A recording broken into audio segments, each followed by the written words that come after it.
Hello guys, আজকের ভিডিওতে আমরা জানব এমন 10টি ভুল যেগুলো অনেক মানুষ প্রতিদিন করছে কিন্তু বুঝতেই পারছে না যে এগুলো ধীরে ধীরে তাদের জীবন নষ্ট করছে।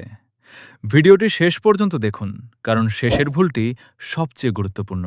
ভিডিওটা শুরু করার আগেই আপনাদের কাছে ছোট্ট একটা অনুরোধ। আমরা এখন আমাদের 1000 জনের ছোট্ট একটা পরিবারের খুব কাছাকাছি চলে এসেছি। আপনাদের ভালোবাসার সাপোর্টই আমাদের এগিয়ে যাওয়ার সবচেয়ে বড় শক্তি।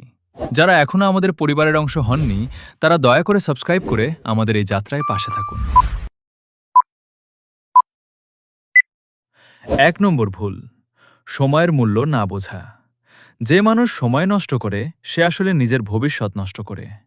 সময় একবার চলে গেলে তা আর কখনো ফিরে আসে না। 2 নম্বর ভুল, সব সময় অন্যের সঙ্গে নিজের তুলনা করা। অন্যের সাফল্য দেখে নিজেকে ছোট ভাবলে আত্মবিশ্বাস কমে যায়। নিজের গতিতে এগোনোই সবচেয়ে গুরুত্বপূর্ণ। 3 নম্বর ভুল, কাজ ফেলে রাখা। আগামীকাল করব বলতে বলতে অনেক সুযোগ হাতছাড়া হয়ে যায়। ছোট কাজ হলেও সময় মতো শেষ করার অভ্যাস গড়ে তুলুন। 4 নম্বর ভুল, নতুন কিছু শেখার ইচ্ছা হারিয়ে ফেলা। যে মানুষ শেখা বন্ধ করে তার উন্নতিও ধীরে ধীরে থেমে যায়। 5 নম্বর ভুল, খারাপ অভ্যাসকে স্বাভাবিক মনে করা। অতিরিক্ত অলসতা, অপ্রয়োজনীয় স্ক্রল করা বা সময় নষ্ট করার অভ্যাস একদিন বড় ক্ষতির কারণ হতে পারে। 6 নম্বর ভুল, ভুল মানুষদের সঙ্গে বেশি সময় কাটানো। আপনার আশেপাশের মানুষ আপনার চিন্তা ও অভ্যাসের ওপর বড় প্রভাব ফেলে, তাই ভালো সঙ্গ বেছে নেওয়া জরুরি। 7 নম্বর ভুল, নিজের স্বাস্থ্যের যত্ন না নেওয়া।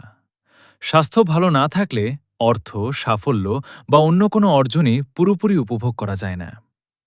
8 নম্বর ভুল, ছোট ব্যর্থতায় হাল ছেড়ে দেওয়া। ব্যর্থতা মানেই শেষ নয়।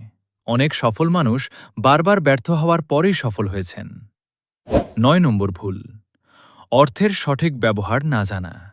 যত আয় হোক, যদি হিসাব করে খরচ না করেন তাহলে আর্থিক সমস্যায় পড়ার সম্ভাবনা থাকে। 10 নম্বর ভুল, নিজের ওপর বিশ্বাস হারিয়ে ফেলা। যেদিন আপনি নিজেকেই বিশ্বাস করা ছেড়ে দেন, সেদিন থেকেই বড় স্বপ্নগুলো দূরে সরে যেতে শুরু করে।